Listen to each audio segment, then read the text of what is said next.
Agad na ipatatawag ng Department of Energy ang mga kumpanya ng langis upang tugunan ang pagbagsak sa presyo ng petrolyo sa pandaigdigang merkado. Bunsod ng inanunsyo at kalaunay nabulilyaso ring ceasefire ng Israel at Iran. Ayon pa sa kagawaran, posible na ring asahan ang tapyas presyo sa susunod na linggo. Sa detalye ng mga balita, ihahatid ni Wina Hesoro.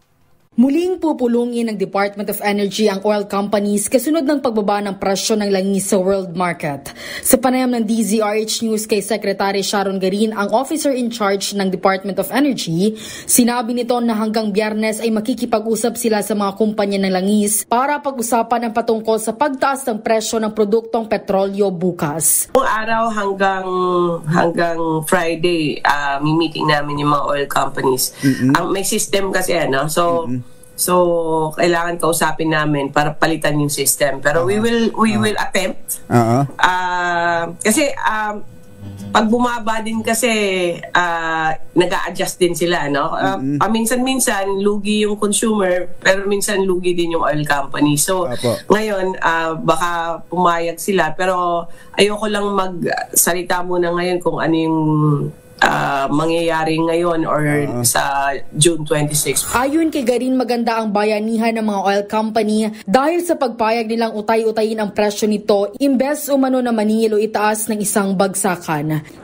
Maganda yung bayanihan ng oil companies kasi pumayag sila sa staggering. Imbes na maningil sila 4 pesos kaagad, 5 pesos 20, 260 lang muna yung sisingilin nila sa akyat. So, magandang magandang response ng oil companies. Tapos ngayon, may mga oil companies na bibigay ng discount ng piso sa kada litro sa mga jeep natin para rin matulungan. Samantala, kaninang umaga, nag-inspection si Garin sa ilang gasolinahan sa Taguig City para tingnan ang kalidad ng petrolyo at tingnan din kung tama ba ang dami o ang takal ng ikinakargang petrolyo sa mga sasakyan.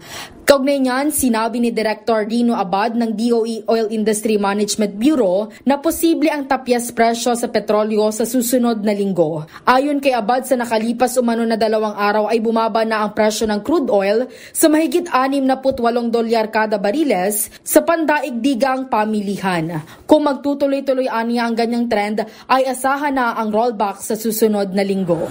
For the past 2 days, bumaba ho talaga ang price. In fact, ang estimate namin, rollback ko tayo next week. Sa 2 days pa lang. 2 days? Oo.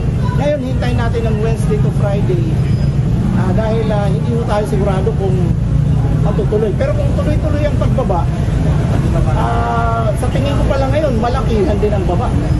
Kung dire-diretso ang baba, baka may malaki din tayong rollback. Yun nga lang, kung didiretso, sana dumiretso na yung price decrease hanggang Friday. Para sa MBC TV Network News, ito si Wina Hesoro ng DZRH. Una sa Pilipinas, una sa Pilipino.